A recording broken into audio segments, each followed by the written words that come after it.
ঘটনাটো ঘটিছিলে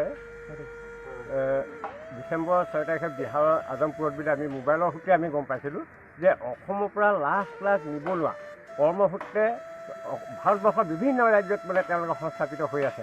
গতিকে এই নীতিন দুখীয়া পৰিয়ালটোৰ পৰা এই ল'ৰাটোৱে কৰ্মসূত্ৰে তেওঁৰ ঘৰৰ পৰিয়ালৰ আৰ্থিক অৱস্থা কিছু হ'লেতো সকাহ দিয়া আশাৰে সুদূৰ বিহাৰ অভিমুখে গুজৰাট পেলাই তেওঁ কৰ্মসংস্থাপন বিচাৰি গৈছিলে।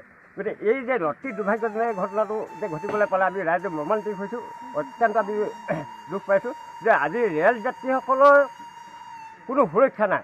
ইয়াৰ সমান্তৰালভাৱে বৰহত এটা ঘটনা চৰাইদেউত দুটাকৈ হত্যাকাণ্ড ঘটিছে বিহাৰত।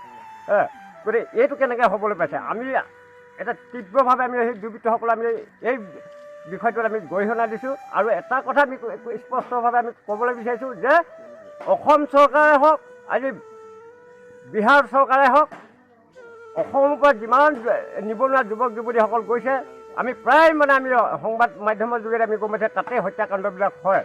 গতিকে এইটো কেনেকৈ সম্ভৱ হৈছে? আজি বিহাৰৰ ৰেল যাত্ৰীসকলে অসমৰ ৰেল যাত্ৰীসকলক কোনো সুৰক্ষা দিব পৰা নাই আজি ৰেল কৰ্মীসকলে, আজি ৰেল বিভাগে।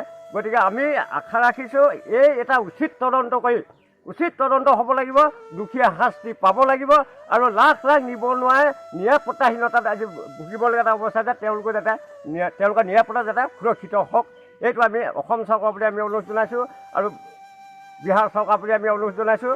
গতিকে ইয়াৰ এটা সুবিচাৰ হ'ব লাগে আৰু দুখীয়া শাস্তি পাব লাগে। আমাৰ কথা